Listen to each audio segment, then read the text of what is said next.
Psalm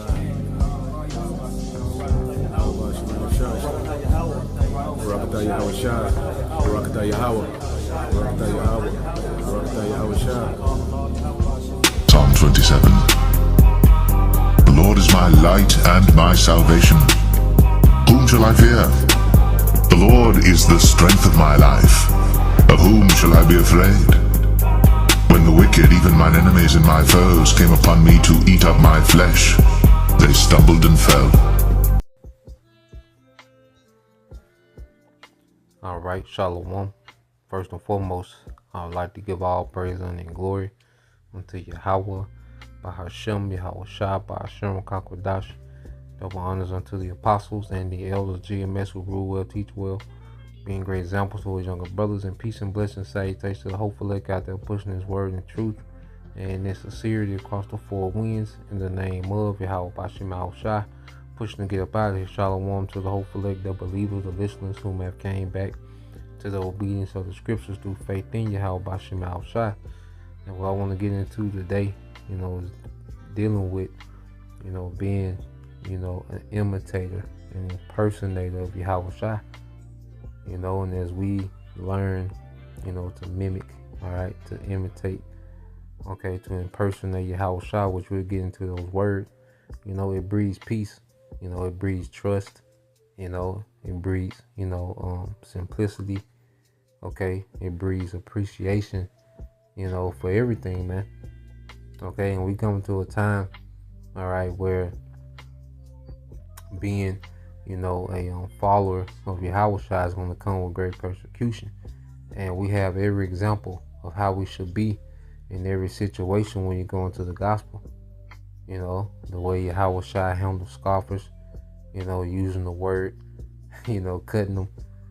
Okay. The way Yahweh Shah, handled persecution, he knew that, hey, this was a part of it, and he held his peace, He took being, blamed, lied on, had to go through all those things, but he stuck to the mission. He stuck to the assignment. Okay, obedient unto death. All right, he was active in the ministry, he was teaching daily. Okay, he used every, moment, every situational scenario he utilized as a teaching moment. And these are the things that we imitate. He wasn't about clout in this world. He wasn't about, popularity. Okay. He wasn't about gimmicks. Everything he did, it was a purpose behind it. It was edification, sincere edification behind everything he did, from the miracles, okay, to the sermons, to the parables. It all was, to build up, the believers, the body. Okay, so when you read this in the book of 1 Corinthians 11:1, it says, "Be ye followers of me, even as I am also a follower of Hamashiach." Okay, and you read this in the NLT, it says, "And you should imitate me, just as I imitate Yahweh Shai." And you look at our apostles and elders today, those men are a great representation, okay, of Yahweh Shai.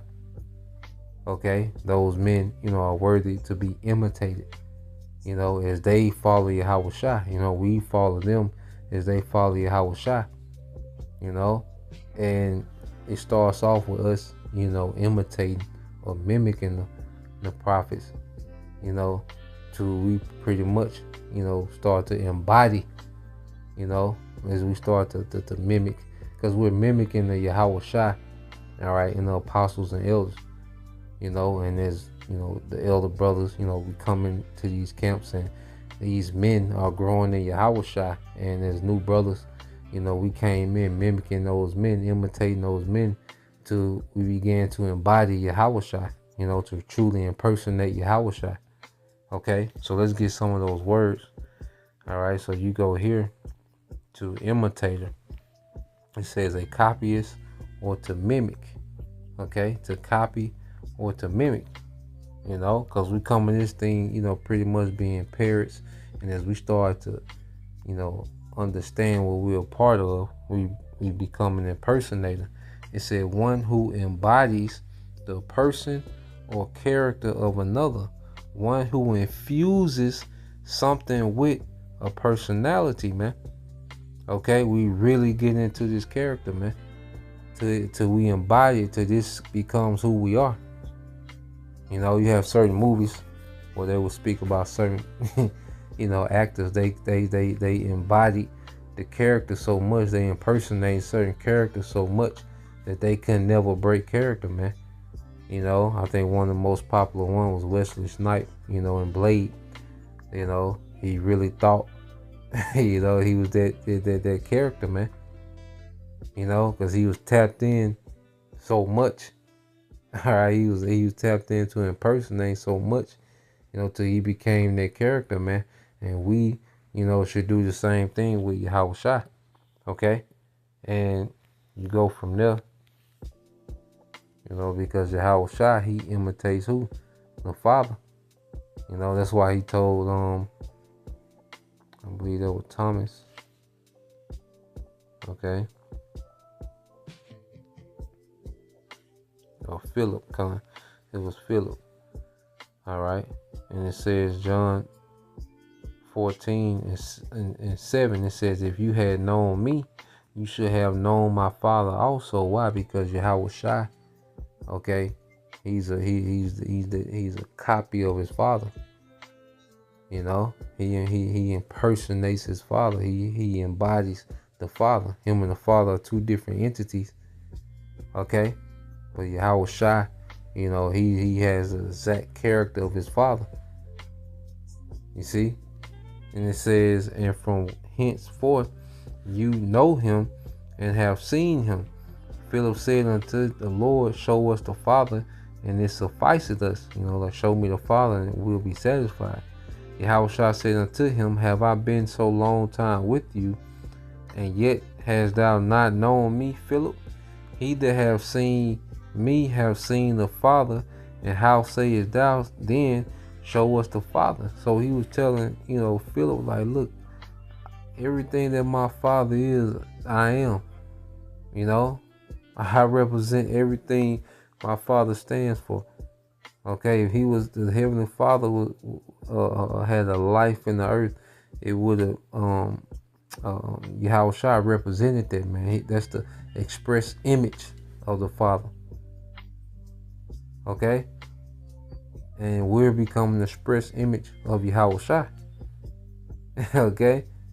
So, Yahweh Shai, he represented, that perfect, all right, representation of the Father. And the Heavenly Father wants all his sons to be in his likeness, man. Okay, in his image and his likeness, man, in perfection. And this is what we're becoming. This is what we're moving towards, man. Okay? Let's get that in is it Matthew 5?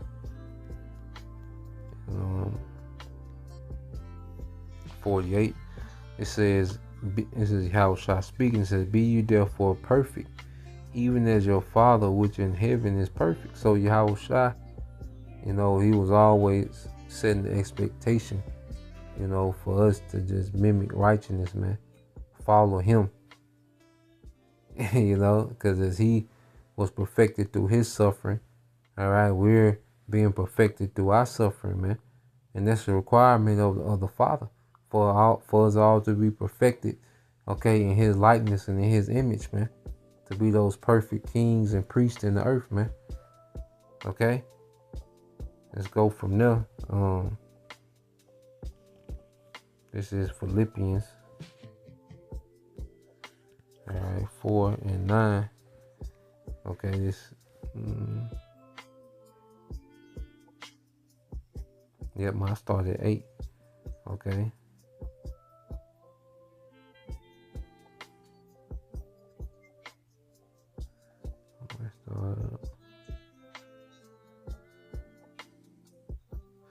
I started up, man. In Philippians 4 and 6, it says, be careful for nothing, but in everything be by prayer and supplication with thanksgiving, let your requests be made known unto the Most High. And as we trust Yahweh Shai more, if we trust Yahweh Bashim Yahweh Shai more, as we, really become more dead to this world, and we see how the Lord, is dealing in our day to day, that creates peace. You see? And it makes us really not want for nothing, man. Everything we desire starts to transfer into these promises, man. And not of this world, not of this age, not of this society, man. Really, hey, we're here in this age to pay bills, okay, maintain our little situation. After that, man, hey, everything else is being invested in the world to come. Okay, verse 7 says, "And the peace of the Most High, which passeth all understanding, shall keep your hearts and minds through Yahweh Shai HaMashiach." And this is what's happening, man. We're tasting the Lord and seeing that He's good, man. And it makes us thirst for it, as Yahweh Shai, spoke of in Matthew the 5th chapter as well, as making us thirst for this righteousness that's promised, man. And have more and more hatred for this current society and setup, man. Okay, but peace is seeing the Lord at work, seeing prophecy, and that's another thing. Being tapped into these prophecy brings peace, man. Okay, there's another, thing. All right, that breeds peace, being tapped into these prophecies and watching them unfold. Okay, verse 8 said, "Finally, brother, whatsoever things are true, whatsoever things are honest, whatsoever things are just, whatsoever things are pure, whatsoever things are lovely, whatsoever things are of good report, if there be any virtue, if there be any praise, think on these things."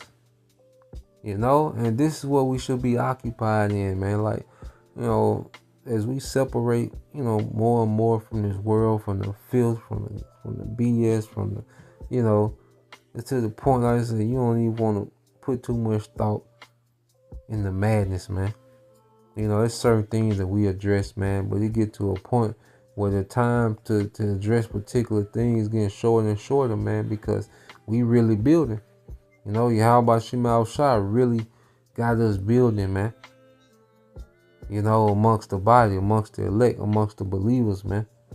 And even when we do address, particular things, it's for the edification of the body, man. But, it get to a point with this madness out here, man. We focus on what's to come, man. We focus on what is, what's working, what breeds peace. Okay? Verse 9 says, "Those things which you have both learned and received and heard and seen in me do." Okay? "And the Most High, all right, of peace, all right, and the power of peace shall be with you." So the Lord left us, all right, men worthy of imitating. Okay? As they imitate Yahweh Shai. And we imitate those men. Then you have, the listeners, the church, imitating, okay, the prophets, as we all follow Yahweh Shai, man. Okay, and that's that talent being flipped. Okay, Yahweh Shai is coming back, to get those conformed unto Him. And this is why we're here. Like, this is why we was given this spirit and this body, to push this message, man. Okay, and to push Yahweh Shai, man. Okay, to push the archetype of Yahweh Shai. You see? So Lord will, you brothers, all right, and you sisters, have been edified. Till next time I say shalom.